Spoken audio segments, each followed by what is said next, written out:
bien, bonsoir. Alors, et donc je voulais juste simplement vous accueillir au nom de la Fondation Veolia, de son conseil d'administration, qui est d'éminents membres sont dans la salle, et d'Antoine Frérot, le président de la Fondation.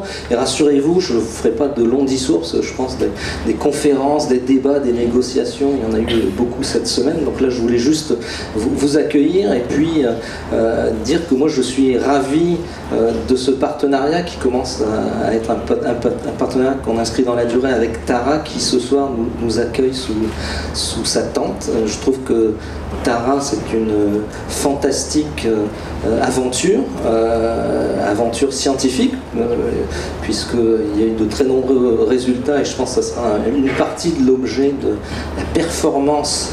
Il paraît qu'il ne faut pas que je dise spectacle. La performance de Marie-Odile Monchicourt.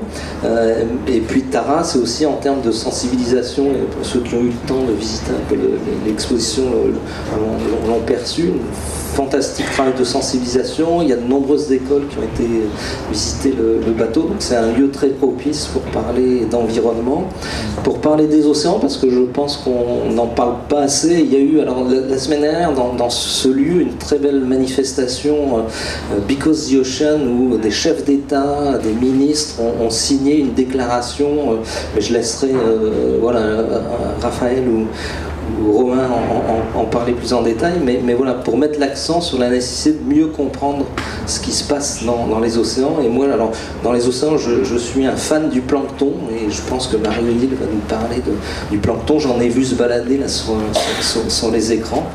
Et donc voilà, je suis très très content, je vous souhaite une très belle soirée, et puis je passe la parole, mais ils m'ont promis d'être aussi bref que moi, donc à mes partenaires, et puis ensuite voilà, à Marie-Odile, et aux scientifiques et aux artistes et aux performeurs qui nous font l'honneur de venir jouer ce soir. C'est une première mondiale.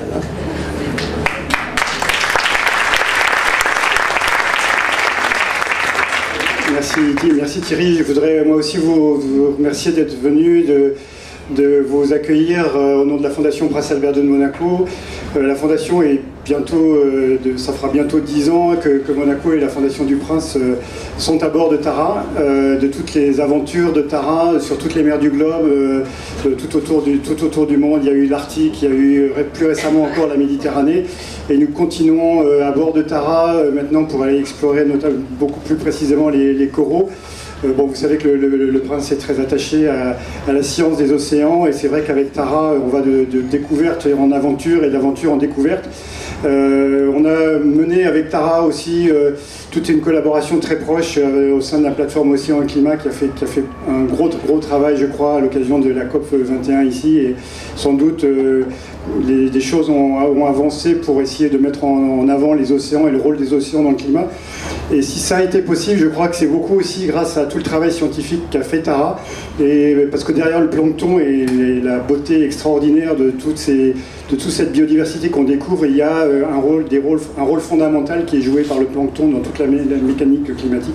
Bon bref, je ne vais pas vous faire le cours, mais en tout cas c'est essentiel, et grâce à Tara, il y a des choses qui avancent sur les questions du rôle des océans dans le climat, et on est extrêmement content, et la Fondation est très heureuse d'être avec vous depuis bientôt 10 ans, et on va continuer donc avec la Fondation Veolia. Donc on forme un trio qui est super.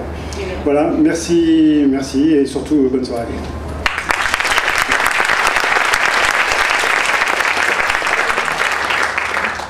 Bonsoir, bienvenue à bord à tous.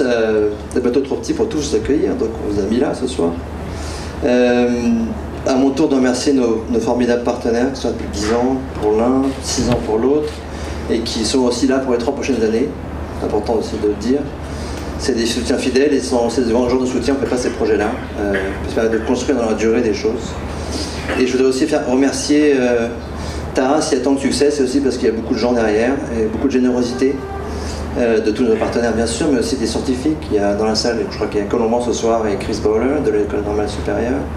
Grâce à des gens comme Jean-Claude Gascard, comme Éric Carsanti, qui sont des scientifiques français qu'aujourd'hui renommés, et qui ont donné beaucoup de leur temps, aussi de leur passion, et aussi de leur travail aussi quelque part quand même, de faire de la science. Et bien sûr l'équipage, et l'équipage Tara qui pour moi est un équipage à bord et un équipage à terre, c'est le même équipage qui donne beaucoup sans compter depuis pas mal d'années maintenant, 12 ans que Tara existe, on peut les applaudir je crois.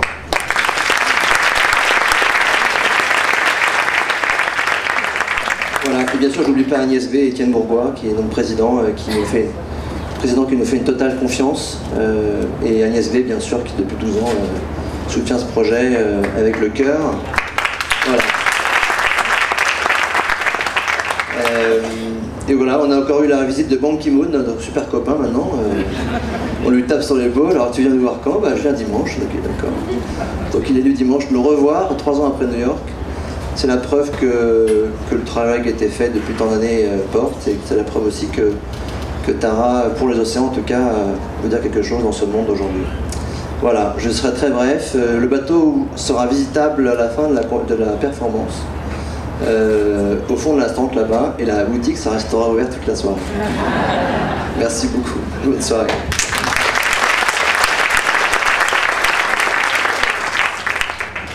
Alors merci à tous les trois d'accueillir les labos Origins. C'est une grande chance d'être là avec vous ce soir. Alors les labos Origins, comme disait Thierry, en effet, ce sont des performances, c'est-à-dire ce sont des événements qui se produisent qu'une seule fois. C'est une expérience où les scientifiques et les artistes unissent leurs talents pour nous faire partager les très grandes découvertes qu'ils ne cessent de faire et qui nous relient beaucoup avec le questionnement sur nos origines. Et les labos Origins, oui, nous s'intéressent beaucoup à savoir d'où on vient. Et les labos Origins aussi, c'est un spectacle où les scientifiques deviennent les acteurs, au même titre que les artistes. Et ce soir, eh bien, le labo Origins a pour thème le plancton aux origines de la vie, en référence, bien entendu, au très beau livre de Christian Sardet.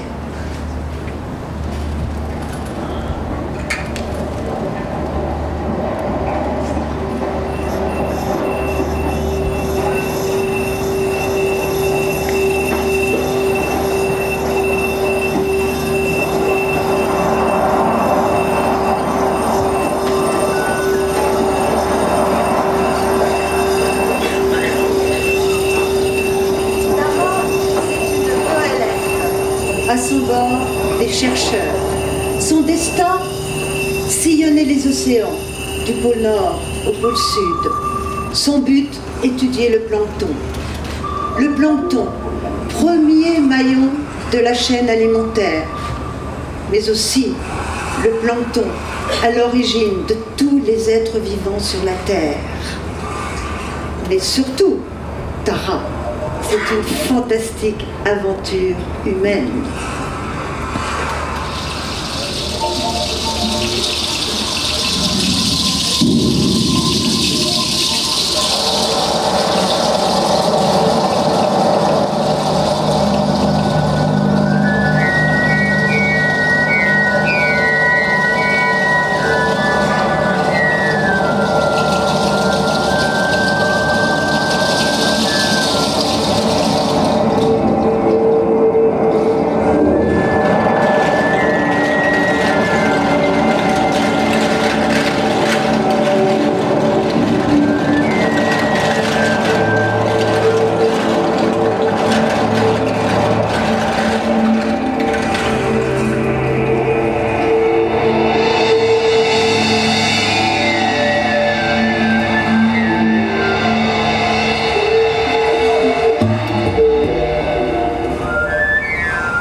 Soran, soran.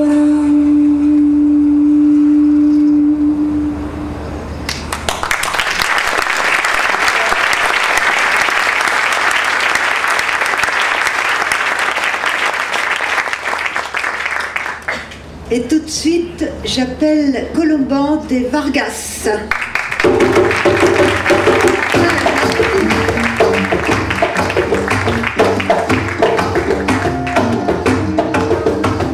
Allez, Colomban!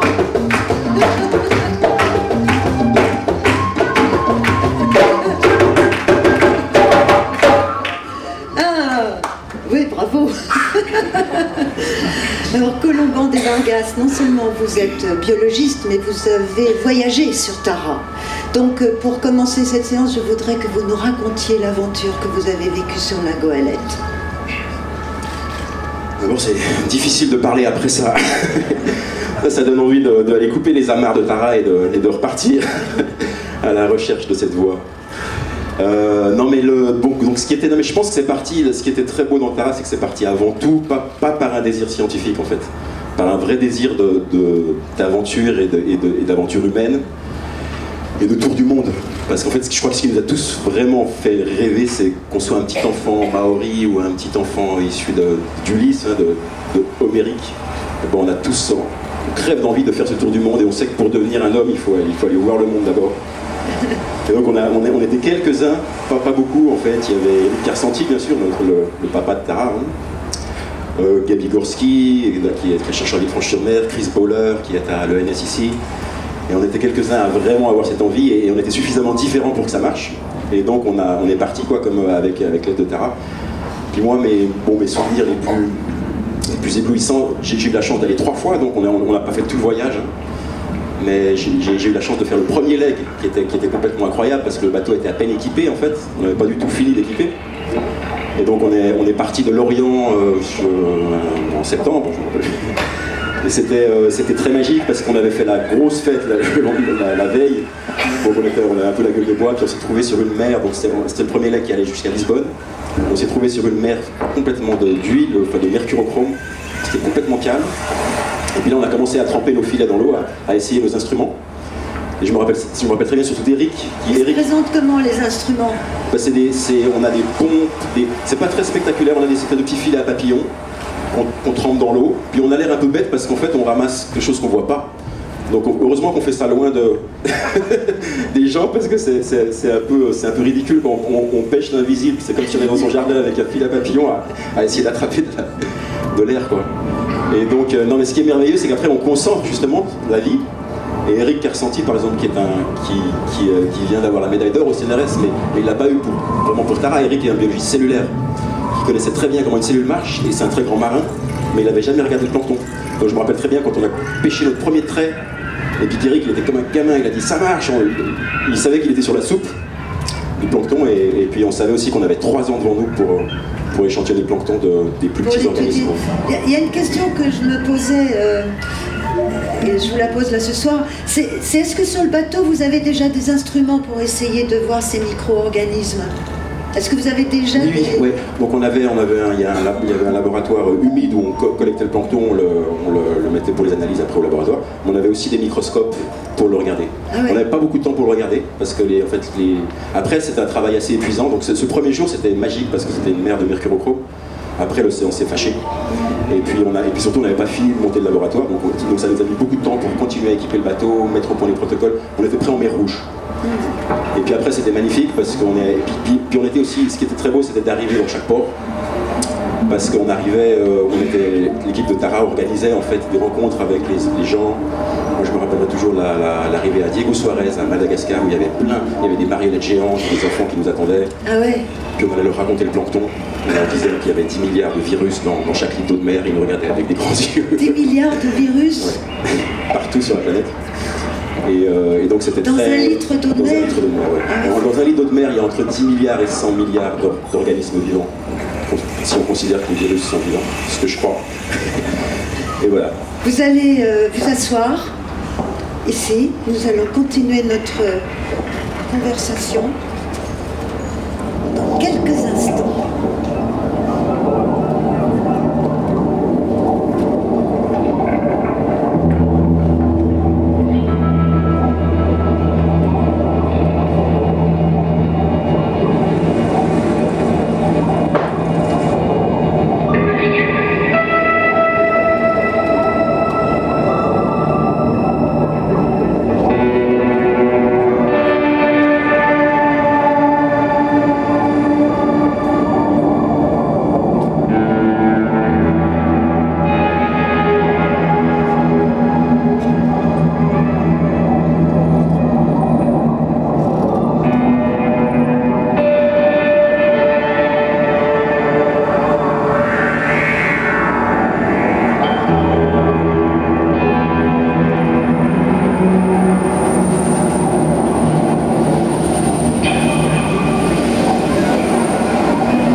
photos de mer que vous avez commencé par regarder un peu au microscope. Qu'est-ce que vous avez vu?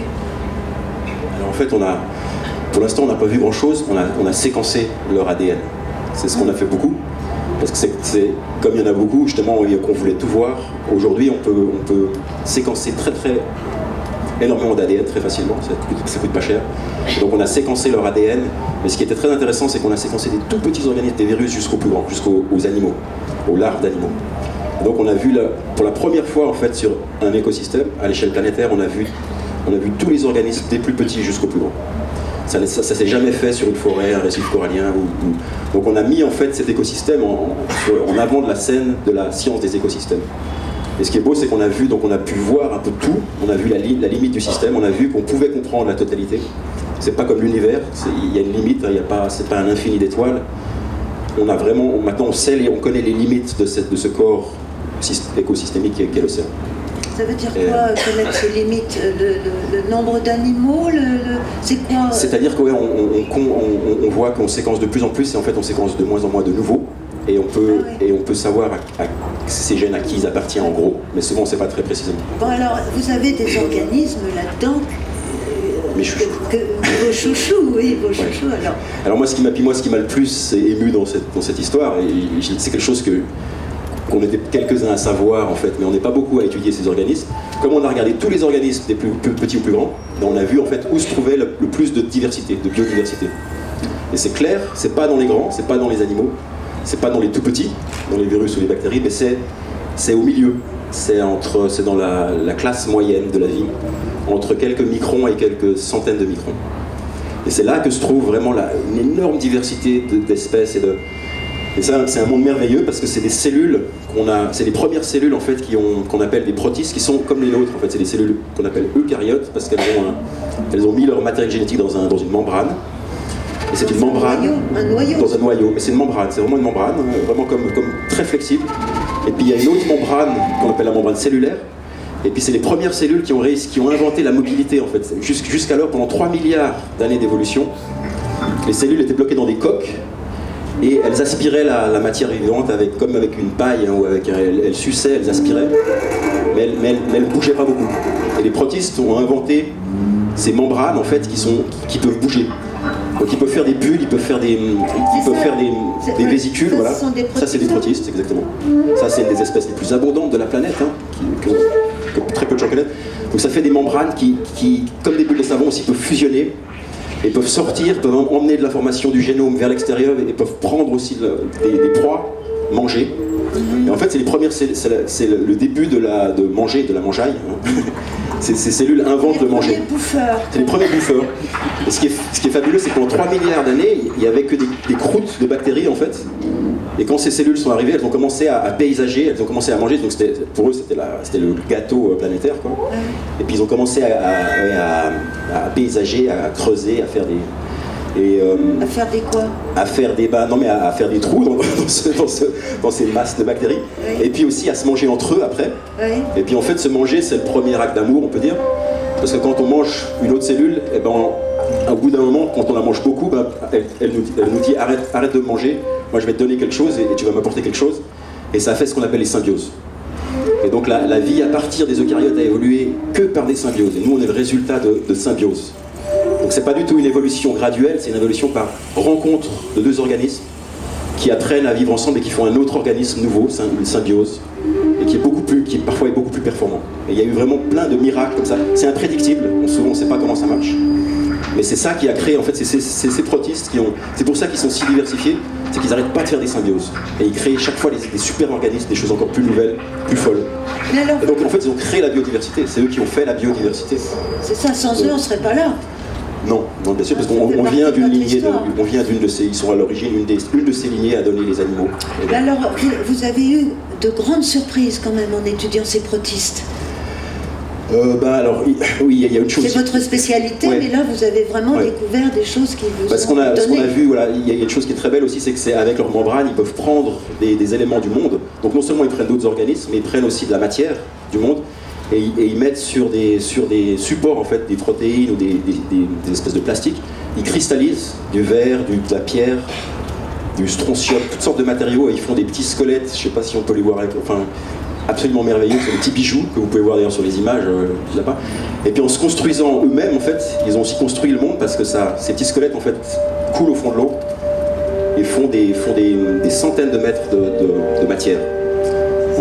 Donc ils ont non seulement sculpté le monde en mangeant, ils ont créé la biodiversité, puis ils ont aussi formé des montagnes. En fait, les falaises de Craie d'Étretat sont du pur protiste, Notre-Dame de Paris est bourrée de foraminifères, les pyramides d'Égypte sont des foraminifères également. Donc il y a plein d'éléments dans lesquels vous vivez qui sont ces cellules. Donc il est logique qu'ils soient très diversifiés. Et ce qu'on a vu, donc, ce qui est une des grandes découvertes, je crois, c'est que c'est ce monde-là où il y a le plus d'espèces, et il y a très peu de gens qui étudient ces organismes-là. Donc quand on parle de biodiversité, on va en parler avec Gilles tout à l'heure, en fait on ne connaît pas du tout encore la biodiversité. Oui, c'est ça. Donc c'était ça la surprise. Donc la grande surprise, c'est que vous avez trouvé des formes de protistes que vous ne connaissiez pas. Voilà, il y en a pas mal qu'on connaît déjà, mais on a trouvé toute une profondeur. Il y en a combien alors d'espèces? On peut dire des espèces? On estime à peu près, donc on a trouvé 150 000 types génétiques, mais ça pourrait correspondre facilement à 1 million d'espèces, juste dans le plancton. Après, dans les forêts, ailleurs, il y en aura encore beaucoup, beaucoup plus. Et alors, tous ces protistes qui rentrent en symbiose, il y en a qui se spécialisent pour faire des plantes, d'autres qui se spécialisent pour faire des animaux. Voilà. Donc en fait, on a découvert plein de lignées qui sont plus vieilles que les plantes et les animaux, et une de ces lignées a donné les animaux. Oui. Donc en fait, c'est des protistes qui ont commencé à devenir multicellulaires, et une autre lignée a donné les plantes. Et donc là, moi j'ai l'impression d'avoir à la fois participé à une océanographie à la voile, ce qui est ahurissant. Donc on a innové l'océanographie sur un bateau à voile. En plus, on a ouvert un monde, enfin on donne un nouveau souffle, enfin le premier souffle peut-être à la protistologie, parce qu'il y a eu 2-3 siècles d'études des animaux et des plantes, après un siècle d'études peut-être des bactéries et des virus, puis on a oublié le monde au milieu. C'est comme un peu un enfant du milieu, vous savez, on l'oublie toujours. Et là, on l'a oublié. donc là, je crois, moi, je suis assez convaincu, et je ne suis pas le seul, qu'on entre dans l'ère de la protistologie. Ah, c'est vrai. Mais c'est formidable. Vive les protistes, hein, vive les protistes.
là, qui sont partout là. Et maintenant, j'appelle Gilles Boeuf et on l'applaudit.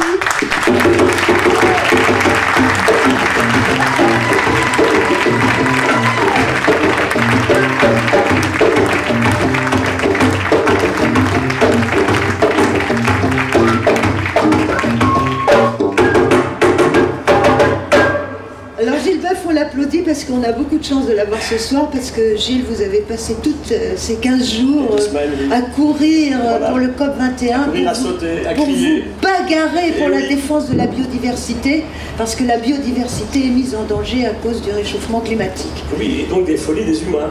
Et donc des folies des humains. Mais ce soir, vous allez vous reposer. Ah oui, d'accord. Parce que nous allons ensemble, vous allez nous faire partager tout votre enthousiasme autour de cette mission Tara qui vous concerne directement. Bien sûr. Et je voudrais que vous nous disiez ce que cette mission vous a apporté dans votre spécialité de biodivertisseur. Alors, je vais démarrer sur un thème qui m'est cher. Il y a un seul océan, et Tara le démontre très bien. L'océan est unique, en anglais, the ocean, océan et énergie marine. Arrêtons de dire les océans. Les océans, c'est l'humain qui a mis des barrières sur des cartes qui correspondent absolument à rien. J'ai passé ma vie à étudier le sel de l'océan. Et d'ailleurs, on a mis dans un tube en verre à Copenhague, il y a à peu près 160 ans maintenant, un volume d'eau de mer, qui est l'eau de mer universelle. Et où qu'on aille dans l'océan, vers 400 mètres de fond, partout, on prend de l'eau de mer, c'est la même. En composition physico-chimique. Même quantité en chlorure, en sodium, en potassium, ce qui veut dire qu'il y a un seul océan. Sinon, s'il y en avait plusieurs, ils auraient des compositions différentes. Donc un océan est stable depuis très longtemps, probablement 100 millions d'années. Et voilà pourquoi, en écoutant Colombo tout à l'heure, en fait, on a un milieu très homogène. Je ne parle pas de la côte. La côte est vraiment intermédiaire entre l'océan ouvert et les continents. Il y a beaucoup moins de niches, effectivement, en mer ouverte, parce qu'il n'y a pas de séparation. Et je vais vous raconter une histoire merveilleuse. Ce plancton est dans les milieux pélagiques. Le pélagos, c'est la zone d'eau qui va de la surface de l'océan au fond. C'est le plus merveilleux endroit sur la Terre de liberté. Prenez, alors on peut prendre une petite cellule de plancton, un protiste tout à l'heure de Colomban. Moi je vais prendre un thon rouge, et je me suis battu beaucoup pour qu'on n'empêche pas trop les thons rouges. Et je vais prendre une fille de thon rouge, elles sont plus grosses que les garçons, les filles de thon rouge, 23 ans, l'âge de mes étudiants. Une femelle de thon rouge à 23 ans, elle fait 400 kg. Elle peut nager à 100 km/h et elle n'a jamais rencontré de barrière matérielle. Imaginez-vous, elle avance dans l'eau, elle n'a jamais vu un mur, elle n'a jamais vu une barrière quelconque, elle ne va pas jusqu'au fond. Elle vit dans des lieux où l'océan est assez profond, elle ne s'approche pas de la côte parce qu'elle a peur de rencontrer de l'eau douce. Et voilà la merveille du milieu pélagique, c'est la plus grande liberté offerte à la planète. Et en plus, sur la planète. Comme disait Colombo, en surface on dit 70%, 171%. On oublie que l'océan c'est un volume en fait, c'est pas une surface. Et donc on a là un milieu incroyablement ouvert où tout peut se rencontrer. Et les trois mots qui caractérisent l'océan, et Tara contribue bien à reprendre ces notions, c'est connectivité, le même partout, stabilité depuis très longtemps, et salinité. Cette salinité est très différente et c'est pas justement entre le plancton de douce du plancton marin. Donc un magnifique milieu. Ce que Tara, je crois que c'est le réseau que j'ai préféré, c'est ce que disait Colomban tout à l'heure, à la fin de l'expédition Tara, quand on séquence, eh bien on ne trouve pas beaucoup de nouvelles choses. Et ça m'a mystifié. Je suis resté ébloui. Moi qui suis un biodiversitateur, tu dis comme tu veux, je me dis toujours on n'arrivera jamais au bout. J'ai travaillé beaucoup sur les forêts tropicales, sur les sols. En gros, qu'est-ce qu'on connaît aujourd'hui? Avant Tara, on connaît 250 000 espèces dans l'océan. Tara ramène peut-être, je suis tout à fait d'accord avec eux, peut-être 3 fois ou 4 fois plus d'espèces connues, qui sont encore à décrire. Je dis souvent qu'une espèce connue, il faut la mettre dans un musée, il faut l'expliquer. C'est-à-dire que vous voulez dire que 3 fois plus d'espèces... Qu'est-ce qui était connu dans l'océan aujourd'hui? Donc on connaissait pas. Non. C'est énorme. C'est gigantesque. Il faut les décrire, ça ah oui, prend un certain temps. pour vous c'est du boulot, quoi. C'est ça que vous voulez dire. Au moins un siècle. Et enfin, il faut les rendre accessibles à tous. C'est ça, l'espèce décrite, elle est connue par tout le monde. Chacun peut aller voir où est le type dans tel musée ou tel. Donc un fabuleux travail. Et jamais on a saturé un milieu. Comme je dis souvent, quand on décrit la biodiversité par rapport à un nombre d'espèces dans une forêt tropicale, j'ai dit l'océan, c'est à peu près 13% de ce qu'on connaissait. Les sols, c'est un quart. Donc si on prend les mêmes techniques qu'on a utilisées pour Tara dans les sols, on va exploser nos systèmes. En fait, parce qu'il y a des micro-champignons, il y a des bactéries en quantité effroyable, énorme. Et puis après, vous avez aussi plein d'autres systèmes qui sont intéressants. Donc les sols, l'océan, Tara a démontré ce rôle, cette importance des protistes. Et le troisième écosystème que j'adore, c'est dans nous. Un bébé humain à la naissance. Hein, il a dans son tube digestif pratiquement presque rien, puisqu'il est nourri par la maman. Et au moment où la maman va mettre ce bébé au monde, son premier contact avec la vie, c'est pas du plancton, sauf si la maman accouche dans l'eau, ça va être les bactéries du tractus génital de sa maman. Elles vont contaminer ce bébé dans le bon sens du terme, et un bébé humain, il met 2 années à stabiliser sa forme. Donc avec 3 écosystèmes comme ça, on raconte tout. Et Tara nous démontre effectivement qu'on peut arriver à connaître presque tout d'un écosystème qui pour l'instant est à la surface de l'océan bien sûr. Et ça c'est absolument magique. On n'imaginait pas ailleurs, je dis souvent, en fait on connaît aujourd'hui en gros, dans l'océan, on vient de voir peut-être 15% de ce qui existe, et sur les continents, dans les forêts 20%. Ça veut dire qu'aujourd'hui on a facilement sur la Terre au moins 20 à 50 millions d'espèces. On en connaît 2 millions aujourd'hui. Il y en a une en particulier qui vous a surprise ou vous n'avez pas... Dans ce que tu as ramené? Oui. J'en ai pas une en tête spécifiquement. Par exemple, sur les, moi, il y a une espèce qui m'intéresse aussi, c'est les virus géants. Ah oui, mais ça, oui. C'est extraordinaire, ça. Et là, je rejoins Colomban. Ça veut dire qu'on dit les virus sont pas vivants, ça me fait rigoler, parce que vous avez des gros virus mangés par des petits qui les tuent. Expliquez-moi comment on peut mourir quand on n'a pas été vivant avant. Oui. Ah, donc on discute souvent cette histoire-là avec les virologues. Très souvent, oui, il y a des choses extraordinaires. Oui. Oui. Alors, c'est dans la diversité, dans ce milieu très particulier, avec des méthodes d'approche qui sont celles-ci. Et ce que j'ai adoré, et c'est pour ça que j'ai adoré aussi la médaille de notre ami Eric, c'est qu'on a un mélange d'approches modernes moléculaires avec un extraordinaire travail d'écologie, plus une fabuleuse aventure humaine. Hein. Eux, ce sont vraiment des vrais aventuriers, en fait. Ouais. Bon, ben, allez vous asseoir.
Je sais que vous êtes très très complices dans la vie et certainement très complices aussi sur le plan scientifique.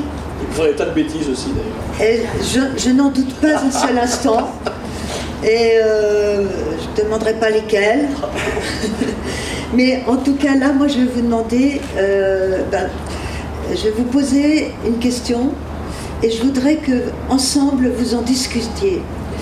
Et vous savez que les labos Origines posent la question des découvertes scientifiques qui nous questionnent justement sur nos origines. Je voudrais que vous nous disiez, que vous discutiez entre vous comment la mission Tara, avec tout ce qui s'est produit dans les découvertes, comment ça vous questionne aujourd'hui? Est-ce que ça fait évoluer votre réflexion sur l'évolution de la vie sur Terre depuis des milliards d'années, pour en arriver justement à cet être humain que nous sommes avec une conscience?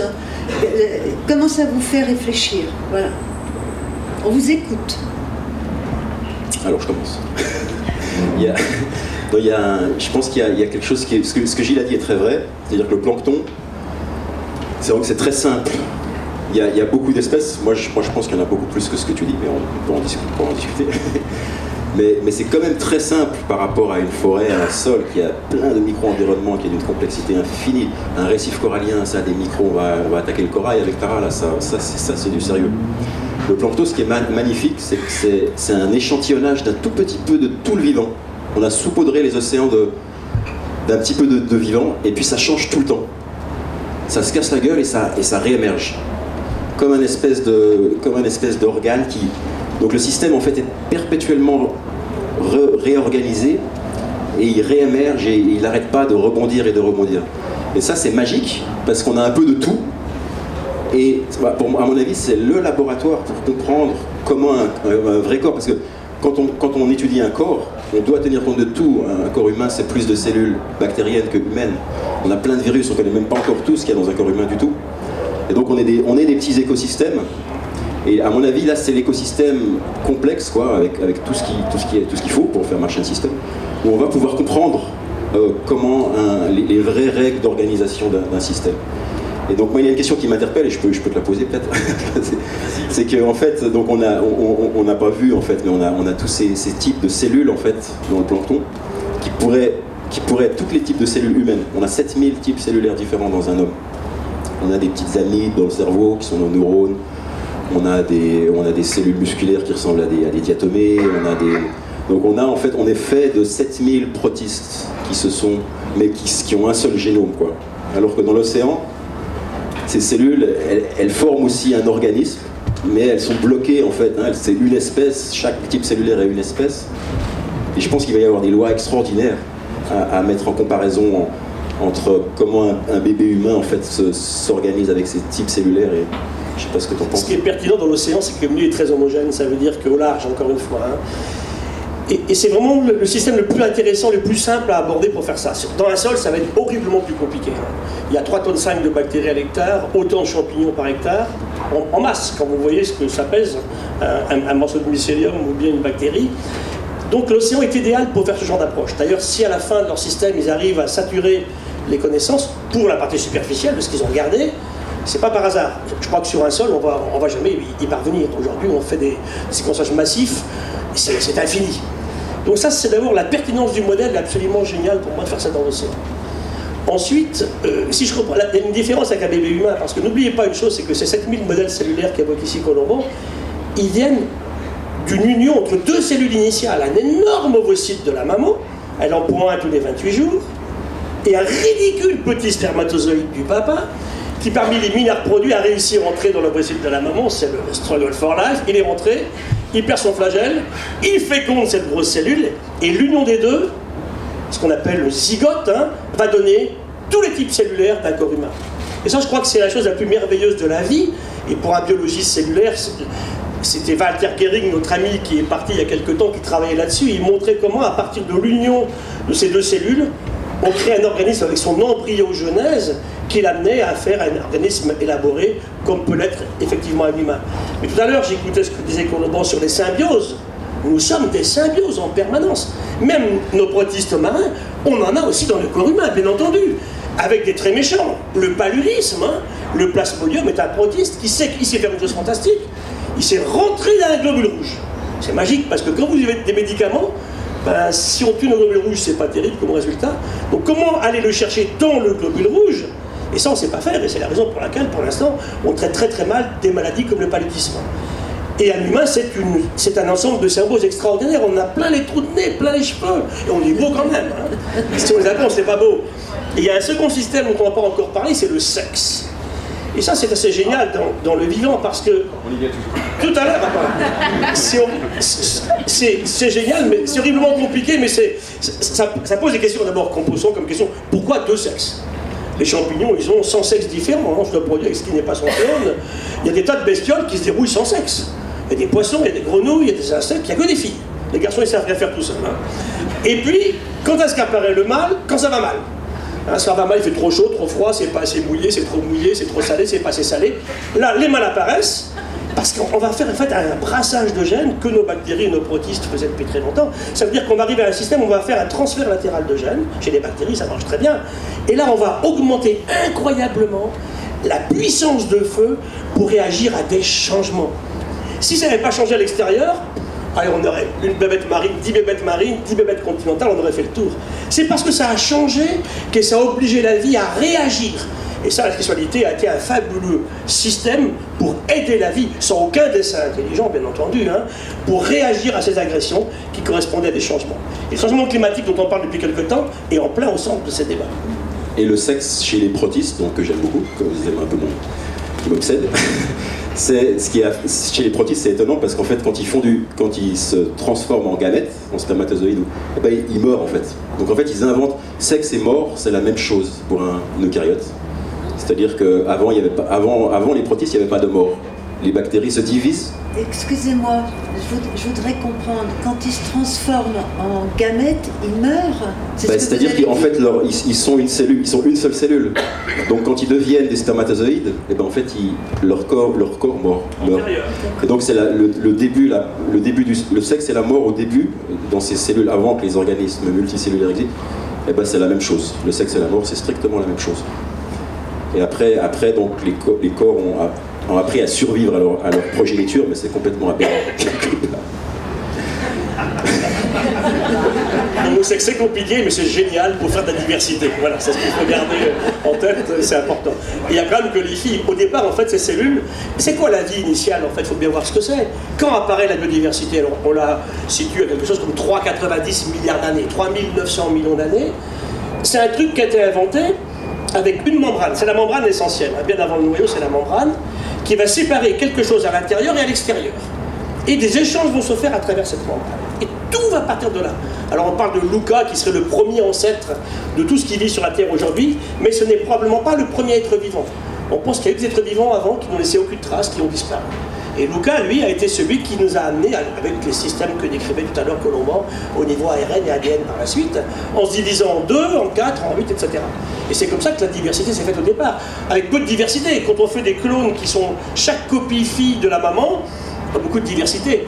Et le sexe va contribuer beaucoup justement à cette diversité. Et ce qui est fabuleux, c'est quand cette membrane devient active, quoi. Quand elle commence à bouger, c'est avec les mêmes molécules qui nous font bouger les muscles, hein, c'est de la tubuline, de l'actine. Quand la membrane devient active, ça met en mouvement toute la biodiversité et tout le monde, et même la matière planétaire. Et ça augmente la surface d'échange avec l'extérieur. Ça, c'est fondamental aussi. Il y a une très grande surface d'échange parce qu'elle est bourrée de tas de petits trucs. C'est pas un truc tout lisse, hein. Et là-dedans, il y a des récepteurs, il y a des tas de choses qui sont absolument géniales. Des attractifs, des répulsifs, extrêmement intéressant dans le milieu océanique du départ. Mais qu'est-ce qui a fait qu'un jour il y ait une cellule justement qui ait cette correspondance avec le monde extérieur? Ça, c'est l'origine des eucaryotes, hein, qu'on appelle l'euca. Il y avait l'euca et l'euca, Et donc, et celui-ci, ben, il y a encore beaucoup de discussions à ce propos, mais on pense que c'est une première justement symbiose entre deux bactéries. Un accident. Donc c'est un accident, c'est vraiment voilà. Ce qui est étonnant, ces choses-là, le problème c'est qu'elles sont arrivées qu'une fois. Donc on peut pas les répéter. Donc il y a beaucoup de gens qui écrivent des tas de choses à ce propos et je ne sais pas si on saura jamais. C'est ce qu'on appelle la contingence dans l'évolution, c'est un phénomène qui se produit, qui va être déterminant pour le futur. Tout va changer parce qu'il s'est produit. Mais il n'aurait très bien pu ne pas se produire. Ouais, c'est ça la contingence dans l'évolution. C'est vraiment le hasard. Et ça c'est une grande leçon. De Monod et la nécessité de Monod. Ouais. Et c'est une grande leçon de vie parce que ça veut dire que des hasards peuvent en fait transformer la biosphère. Hein, parce qu'au-delà de nous, ces cellules, elles transforment la planète vivante. Et la direction de l'odyssée de la Terre, je crois, on n'arrivera jamais à la prédire. Oui. On pourra estimer sa stabilité, peut-être si on comprend les systèmes, mais on ne sait pas. On y participe, quoi. Et la vie partout. Le seul endroit sur la Terre où il n'y a pas de vie, ce sont les laves de volcans. À 1000 degrés, 1000 à 1200 degrés, il n'y a pas de vie. Elle est partout. Dans le fond de l'océan, dans les glaciers. La température la plus froide de la Terre, mesurée, c'est moins 89,4 dans les glaciers antarctiques. Il y a des bactéries. Au sommet des grandes montagnes, il y a des bactéries. Dans des zones même ultra chaudes de l'océan, dans les sources hydrothermales, jusqu'à 130, 140 degrés, il y a des êtres vivants. Donc ça veut dire que la vie a une puissance de feu incroyable. Et elle réagit quand ça change. Quand on dit l'humain va faire disparaître la vie, c'est de la rigolade. Par contre, les hippopotames et les girafes, ça c'est autre chose, hein, avec nos plantes. Hein. La vraie question, c'est que ce vivant, la Terre était une planète de bactéries, plancton ensuite, c'est toujours le cas aujourd'hui, elle sera bien après-demain toujours une planète de bactéries. Peut-être on ne peut pas s'en empêcher, Gilles, de vous poser la question, puisque vous avez travaillé pendant 15 jours là, pour la COP21, à quel point la biodiversité est mise en danger avec le réchauffement. Alors, en fait, il faut bien avoir une chose, c'est que ce changement climatique, et je vais être très solennel dans ce que je veux dire là, il faut être de très mauvaise foi pour dire que l'homme n'y est pour rien, hein, j'ai bien dire ça. Ça veut dire qu'il se surimpose à ce qu'on fait par ailleurs. Hein. Il n'est pas le premier responsable des disparitions d'espèces aujourd'hui. Je ne connais pas une seule espèce en France disparue à cause du changement climatique. Ça peut peut-être se produire dans le futur. Dans le passé, ça s'est souvent produit. Le climat qui changeait a entraîné des extinctions d'espèces. Mais qu'est-ce qu'on fait? On détruit les écosystèmes. Hein, on les détruit, on les écrase, on les écrabouille, on en fait tout ce qu'on veut. Ici, il y a une belle moquette là. Ben, il y a eu un moment, il y avait des loups, il y avait des tas de bestioles qui vivaient ici. Elles sont parties. On les pollue. Il faut quand même vous dire une chose, et encore une fois je vais être solennel, avant que l'humain, je dirais élaboré et industriel, ne commence ses activités, il n'y a pas de déchets sur la Terre. La nature n'a pas de déchets. Chaque déchet a un acheteur qui transforme ceci en autre chose. Et nous avons un tas de saletés, de saloperies qui nous empoisonnent aujourd'hui, c'est très important. On détruit, on pollue, on surexploite, on pourra en parler longtemps, les forêts tropicales ou la pêche, on dissémine tout partout. Et enfin, ce climat qui change. Donc il faut bien expliquer que ce climat qui change va peut-être être la goutte d'eau qui fait déborder le vase pour beaucoup de situations, en fait. Donc, ce que je dis souvent aussi, les climatologues nous parlent du climat, mais j'ai à la fin, écoutez, je dis c'est bien le climat, mais n'oublions pas la vie. Quel est le meilleur révélateur du climat qui change? C'est la vie. Et dans la vie, il y a l'humain avec ses activités économiques, bien entendu. Et l'humain a pris une part démesurée, on citait le chiffre cette semaine, des mammifères. Hein. Les mammifères, c'est ceux qui allaitent leurs petits, qui ont des poils et qui sont chauds. Eh bien, il y a 12 000 ans, quand l'humain s'arrête de bouger, et que les femmes commencent à faire beaucoup de bébés, on invente agriculture et élevage, avec ces mammifères domestiques, l'humain, c'est 0,1% du poids de tous les mammifères de la planète. Les baleines, les éléphants et les musaraignes. Aujourd'hui, c'est 90%. 1,5 milliard de vaches. Alors, je rajoute les cochons, je rajoute... Et tout ça fait qu'on a une influence démesurée. Et même dans cet océan. L'océan nous charge encore un petit peu, mais... Alors, on ne peut pas détruire l'océan, mais on peut le polluer horriblement. Aujourd'hui, il y a un vrai combat. Donc, cette COP, en fait, je dirais qu'elle a deux missions. D'abord, un fabuleux effort de solidarité internationale. Edgar Morin, j'adore, j'étais avec lui mercredi dernier. Edgar Morin nous dit une conscience, oui, humanitaire, oui, planétaire, ça qu'on n'a pas, je l'ai vu ce soir encore. Il y a l'Inde qui décroche, il y a le Venezuela qui décroche, et puis l'Arabie Saoudite, planétaire, tous pareil. On est en train de travailler pour 0,001% de la population. Solidarité, on leur a promis 100 milliards de dollars, qu'on les trouve. On me dit on ne peut pas. Vous savez combien ça va coûter à Volkswagen, son histoire là? 100 milliards de dollars. Une seule entreprise qui vont payer, ils ne vont pas disparaître. Par contre, on se fout du monde là-dessus. Donc, les moyens pour aider les gens à passer d'une énergie qui était effective, sans passer peut-être par le charbon et le pétrole, c'est un vrai défi qu'on a aujourd'hui. De toute façon, on ne peut pas continuer à dire on veut limiter le dérèglement climatique et continuer à utiliser charbon et pétrole. Ce n'est pas possible. Les scientifiques ont dit clairement qu'il faut changer. Et puis enfin, il y a effectivement cet aspect extrêmement... Produire moins de CO2. Voilà un bel exemple, le CO2. On va le dire avec Colomban. Il est vital dans l'origine de la vie. Dans de l'eau, il faut de l'eau. Il n'y a pas de vie sans eau. Toutes les cellules sont faites d'eau. CO2 plus la lumière du soleil qui est gratuite. On fait de l'oxygène et des sucres. Tout est parti là-dessus. Et qu'est-ce qu'on a fait du CO2? On a recherché ce CO2 que le système Terre avait stocké sous forme de pétrole et de charbon, en le remettant dans le système, et bien on s'empoisonne, on en fait un déchet. Et voilà le problème actuel aujourd'hui. Et cette COP, elle est là. Le problème, c'est que pour l'instant, chaque pays travaille pour lui-même, chacun va midi à sa porte, et c'est très compliqué de mettre d'accord 195 nations, plus l'Union européenne en plus. Donc voilà en gros ce qu'on peut dire sur la COP aujourd'hui. Mais Tara a réussi à amener Ban Ki-moon 2 ou 3 fois sur le bateau. Ban Ki-moon maintenant adore Tara. J'ai pu lui parler des protistes pendant une demi-heure. Et il a aimé. Il aime les protistes beaucoup. Il a retenu le mot, tu vois. C'était super. Donc Tara a fait un truc incroyable politiquement. Enfin, oui. Après la science, les médias, et on a réussi. Enfin, c'est fabuleux. La très belle science, il faut le dire. Hein, c'est pas qu'une histoire. C'est 5 papiers dans Science dans la même revue. Chaque scientifique qui a participé à ça, il mérite son salaire payé par le CNRS à vie. Voilà. Alors moi, j'ai une proposition à vous faire. Je pense qu'il y a une erreur de langage quand on dit que la planète Terre est en danger. Moi, j'aimerais beaucoup qu'on dise que les espèces sont en danger. Et ça, je ne l'entends jamais. Oui, et que... Il faudrait vraiment changer le langage parce que... Et puis l'espèce humaine est elle-même en danger.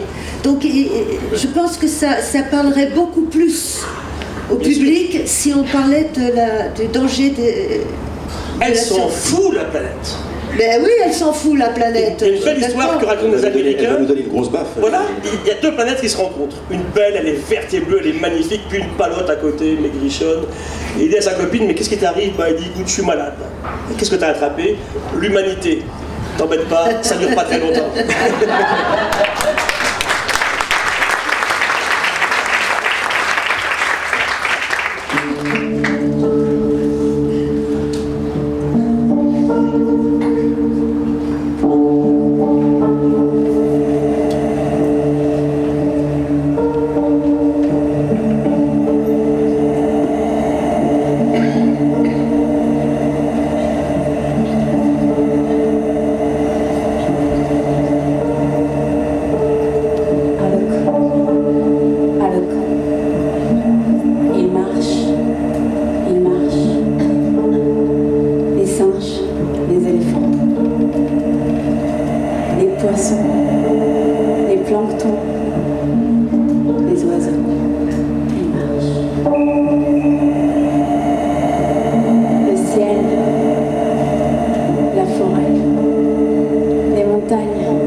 applaudir vos chicous.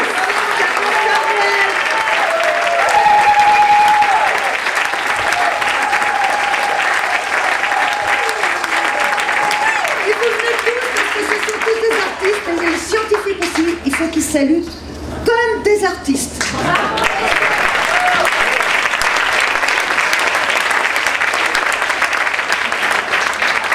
Ils sont contents, ça leur fait plaisir, ils aiment ça. Voilà, vous pouvez applaudir encore.